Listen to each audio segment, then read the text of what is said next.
कहा जाता है, हर राजा का सिंहासन सोने का नहीं होता। कुछ सिंहासन खून, आह और आत्माओं से बने होते हैं। ये कहानी है उस राजा की जिसने प्रेम किया और उसी प्रेम की कीमत उसने अपनी आत्मा से चुकाई। बहुत पुराने समय की बात है। ऊंचे पहाड़ों और घने जंगलों के बीच एक विशाल और समृद्ध राज्य था, आर्यावर्त।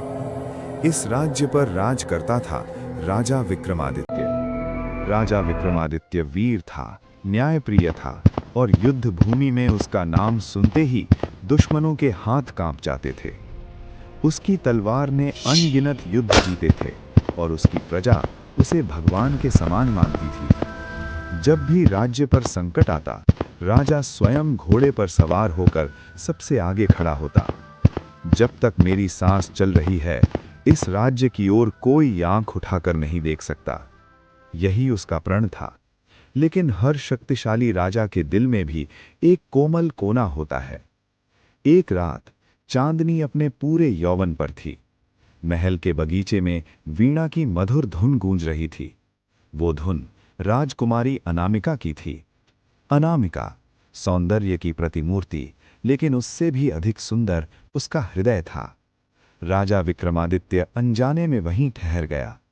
तलवार थामने वाला हाथ कांप गया और कठोर हृदय पहली बार पिघल गया। राजा बोला, तुम्हारी वीणा की आवाज मेरे युद्ध के शोर से भी ज्यादा शक्तिशाली है। राजकुमारी मुस्कुराई, और आपका दिल आपकी तलवार से कहीं अधिक भारी। वहीं से शुरू हुआ एक ऐसा प्रेम जो इतिहास बनना था। चुपचाप मुलाकातें, लंबी बातें और सपने एक शांत सुखी भविष्य के।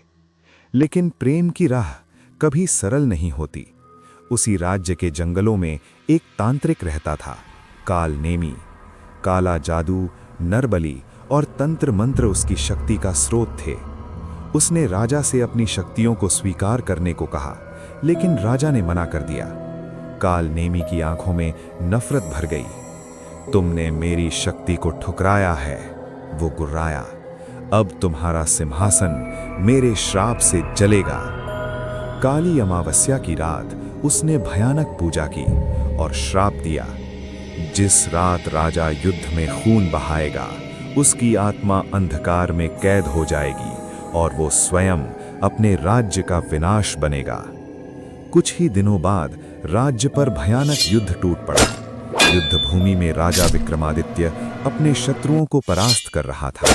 तलवारें टकरा रही थीं, आग और धुएं से आसमान काला हो गया था। जैसे ही राजा ने अंतिम वार किया, धरती कांप उठी। अचानक मरे हुए सैनिक उठ खड़े हुए। उनकी आंखें लाल थीं और मुंह से भयानक चीखें निकल रही थीं। राजा घबरा गया। ये क्या हो रहा है? उसके हाथ खून से रंगे थे और उसी खून के साथ श्राप जाग चुका था। उसकी आंखें लाल होने लगी, आवाज बदल गई और मानव हृदय राक्षसी पीड़ा में बदलने लगा। रात होते ही राजा कुछ और बन जाता। वो जिसे बचाना चाहता था, उसी को नुकसान पहुंचाने लगा। प्रजा भय में जीने लगी। महल वीरान हो गया। राजा स्वयं रो पड़ा। मैं उन्हें बचाना चाहता था, लेकिन मैं ही उनका विनाश बन गया। जब राजकुमारी अनामिका को सच पता चला, तो उसने एक निर्णय लिया। वो स्वयं तांत्रिक काल नेमी के पास गई। मेरा जीवन ले लो, उसने कहा, लेकिन मेरे राजा को लौटा दो। तांत्रिक हंसा। प्रेम बहुत बड़ा बलिदान मांगता है राजकुमारी। उसी क्षण राजा वहां पहुंच गया। अंतिम युद्ध शुरू हुआ। तलवार और तंत्र की टक्कर, आग, अंधकार और चीखें। राजा समझ चुका था, इस श्राप को केवल वही समाप्त कर सकता है। उसने राजकुमारी की ओर देखा, मुस्कुराया और अपनी तलवार खुद के सीने में उतार दी। प्रेम अगर सच्चा हो तो मृत्यु भी हार जाती है। अगली सुबह राज्य खंडहर बन चुका था। तांत्रिक नष्ट हो चुका था, श्राप टूट चुका था। राजा और राजकुमारी दोनों इस संसार में नहीं थे, लेकिन आज भी कहा जाता है, उस किले में रात को अगर कोई जाए तो वीणा की मधुर धुन सुनाई देती है और एक राजा की आत्मा आज भी अपने प्रेम और राज्य का पहरा देती है। क्योंकि राज्य नष्ट हो सकते हैं, सिंहासन गिर सकते हैं, लेकिन सच्चा प्रेम कभी नहीं मरता।